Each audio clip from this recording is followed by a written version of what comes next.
Hello বন্ধুরা, তোমরা সবাই কেমন আছো? আজকে আমি একটা গল্প বলবো। গল্পের নাম আবু কাশেমের চটি জুতো। সেকালে আবু কাশেম ছিল বাগদাদের এক ধনী ব্যবসায়ী। তার ব্যবসা ছিল ওষুধপত্র, গোলাপ জল, আতর, মদ ইত্যাদি নানা দামি জিনিসের। সম্পত্তিও ছিল তার অগাধ, কিন্তু তার মতো কৃপণ সারা দুনিয়ায় আর কেউ ছিল কিনা সন্দেহ। জামা কাপড়ে তালি মারা, মাথায় পাগড়ি, এত পুরনো আর ময়লা যে তার আসল রং একদিন কী ছিল তা বোঝা দায়। নিজের দরকারি জিনিস পর্যন্ত সে কিনত না। তার এই সব স্বভাবের জন্য তার সাথে কেউ মেলামেশা করতো না। কিন্তু এসবের ওপর টেক্কা দিয়েছে আবু কাশেমের চটি জোড়া। কত বছর আগে সে যে জুতো কেনা হয়েছিল তার ঠিক নেই। মাটির ঘষায় ক্ষয়ে যাবে বলে তার তলায় সে পেরেক লাগিয়েছে। দেখলে মনে হবে লড়াইয়ের কোনো যন্ত্র।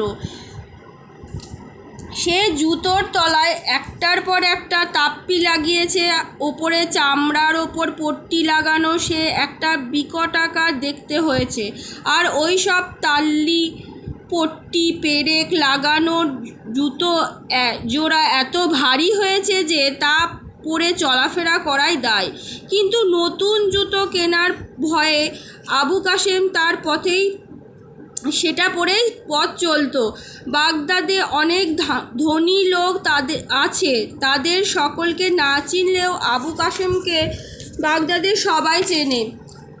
আর তার চেয়েও বেশি চেনে তার চটি জোড়াকে। একবার আবু কাশেম ব্যবসায় দুটো দাও মেরে প্রচুর লাভ করলো।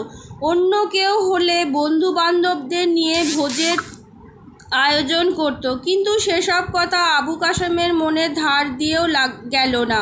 সে ভাবল একবার হামামে গিয়ে পয়সা খরচ করে স্নান সেরে নেওয়া যাক। অনেক দিন তার স্নান করা হয়নি। মনে এই সাধ জাগতে আবু কাশেম তার প্রিয় চটি জোড়া পরে জীবনে এই প্রথম হামামে গিয়ে হাজির হলো।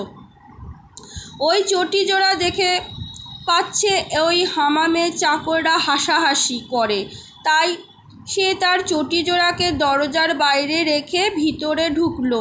সেখানে আবু কাশেমের গায়ের ময়লা তুলতে নফরদের অনেক সময় লেগে গেল। তারা অনেক ঘষে মেজেও সন্ধ্যার আগে আবু কাশেমের গায়ের ময়লা পুরো সাফ করতে পারল না। তখন ওদের পয়সা চুকিয়ে গোসল সেরে বেরিয়ে এসে আবু কাশেমকে দেখে তার জুতো জোড়া নেই। তার বদলে রয়েছে তার অতি চমৎকার হলুদ রঙের এক জোড়া চটি। কেউ কি আমারটা ভুল করে পড়ে গেল? যাকগে, অত ভেবে কোনো লাভ নেই। আমার জোড়াটা যখন নেই তখন এটাই পরে নেওয়া যাক। নতুন চটি জোড়া পরে বেশ খুশি মনে সে বাড়ি ফিরে এলো। এদিকে কাজী সাহেব স্নান সেরে বাইরে এসে আর তার চটি খুঁজে পায় না। বান্দারা তার জুতো আর খুঁজে পেল না। তার বদলে বেরিয়ে পড়ল শত তালি দেওয়া আবু কাশেমের জুতো জোড়া। আসলে সে হামামে আসার কিছু পরে কাজী সাহেব সেখানে এসে তার চটি খুলে রেখে ভেতরে যান। হামামের এক প্রহরী তার জুতোর পাশে ওই বদখত জুতো দেখে সেটি দূরে ঘরের এক কোণে রেখে দিয়েছিল। কাজ শেষ করে যাবার সময় আবু কাশেমের জুতো যথাস্থানে রেখে যাবার কথা সে ভুলেই গেছে। ওই জুতো যে কার তা আর কেউ বুঝতে বাকি রইল না। পরদিন সকালে জুতো সমেত আবু কাশেমকে হাজির করা হলে কাজীর সামনে। কাজী সাহেব শুধু জুতো পাল্টে নিয়ে ক্ষান্ত হলো না, এই গুরুতর অপরাধের জন্য তাকে কারাগারে বন্দি করল। সেখান থেকে মুক্তি পেতে অনেক দিনার খরচ হয়ে গেল। মনের দুঃখে সে জুতো জোড়াকে টাইগ্রিস নদীর জলে ছুঁড়ে ফেলে দিয়ে বাড়ি ফিরল। টাইগ্রিসের জলে বড় বড় জাল ফেলে জেলেরা মাছ ধরত। কয়েকদিন পর তারা মাছ ধরতে এসে জাল ফেলল। তোলার সময় দেখলো ভারী ভারী ঠেকছে। আনন্দে জাল তুলে দেখে, এ আল্লাহ, এ যে আবু কাশেমের জুতোর পেরেকে জালের অনেকটা জায়গা ছিঁড়ে গেছে। ভীষণ রাগ হলো জেলেদের।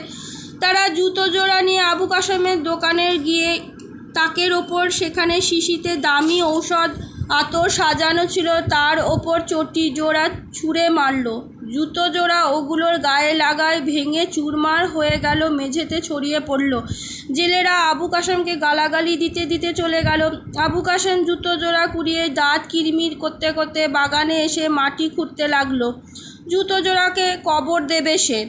ওর এক শত্রু এই ব্যাপার দেখে কাজীর কাছে খবর দিতে গেল। আবু কাশেম অনেক গুপ্তধন তার বাগানে পুঁতে রেখেছে। খবরটা পাওয়া মাত্র কাজী লোক পাঠিয়ে আবু কাশেমকে ধরে নিয়ে এলো। সে বলল, হুজুর, কোনো ধন সম্পদ নয়, আমার ছেঁড়া চটি জোড়া পুঁতে রেখেছি। কে বিশ্বাস করবে এই আজগুবি কথা? শেষ পর্যন্ত কাজীকে অনেক দিনের জরিমানা দিয়ে ছাড়া পেল সে। এবার আবু কাশেম তার জুতো জোড়া নিয়ে চলল শহরের বাইরে পাড়াগাঁয়ে। সেখানে একটা খালে জুতো জোড়া ফেলে একটু স্বস্তি নিয়ে বাড়ি ফিরে এলো। কিন্তু আবু কাশেমের অত পেয়ারের জুতো কি তাকে ছেড়ে অত সহজে যায়? ওই খাল থেকে কলের সাহায্যে সেচে জল তোলা হতো। চটি জোড়া স্রোতের টানে সরতে সরতে এসে কলের চাকায় আটকালে আর জুতোর পেরেকে কলটা দস্তুর মতো জখম হয়ে গেল। আবু কাশেমকে আবার কাজীর কাছে যেতে হলো। এবারও বেশ মোটা টাকা তার কাছ থেকে আদায় করে নেওয়া হলো কলের ক্ষতিপূরণ বাবদ। এবার সে ঠিক করলো জুতো জোড়াকে পুড়িয়ে ছাই করে দেবে। কিন্তু জুতো জোড়াকে শুকিয়ে নেওয়া দরকার, নইলে এখনও পোড়ানো সহজ হবে না। এইভাবে ভিজে চটি জোড়াকে ছাদে শুকোতে গিয়ে নিচে নেমে এলো। পাশের বাড়ির কুকুরটা দাঁড়িয়ে ওই দৃশ্য দেখছিল। আবু কাশেমের নিচে যেতে সে এক লাফে ছাদে এসে হাজির হলো। তারপর ওই জুতো একটিকে নিয়ে খেলা শুরু করে দিল। হঠাৎ জুতোটা ছাদ থেকে পাশের রাস্তায় এক বুড়ির মাথার ওপর এসে পড়ল, আর সঙ্গে সঙ্গে জুতোর পেরেকে ছেদা হয়ে বুড়ির মাথা থেকে গল গল করে রক্ত পড়তে লাগলো। জুতোটা কার তা চিনতে কারুর বাকি রইল না। আবু কাশেমকে কাজীর কাছে হাজির করা হলো। বুড়ির রক্তপাতের জন্য 1000 দিনার খেসারত দিতে হলো। এই 4 বার খুব শিক্ষা হয়ে গেল আবু কাশেমের। সে তার জুতো জোড়া নিয়ে কাজীর কাছে গিয়ে কেঁদে বলল, হুজুর, এই জুতো জোড়াকে আপনি যা ইচ্ছে সাজা দিন। আমার সকল দুর্গতির কারণ এই ছেঁড়া জুতো জোড়া। আমি এদের ছাড়লেও এরা আমাকে ছাড়তে চায় না। আপনি সরকারিভাবে ঘোষণা করে দিন যে আবু কাশেমের কোনো জুতো নেই। ভবিষ্যতে এদের জন্যে কারো যদি কিছু ক্ষতি হয় তাহলে আমি দায়ী নই। এই বলে সে তার চটি জোড়া কাজীর সামনে ফেলে রেখে খালি পায়ে সভা ছেড়ে চলে গেল। তার কাণ্ড দেখে সভাসুদ্ধ লোক হেসে লুটোপুটি। আজকের মতন গল্প এটুকুনি। কেমন লাগলো জানাবে। ভালো থাকবে, খুশি খুশি থাকবে।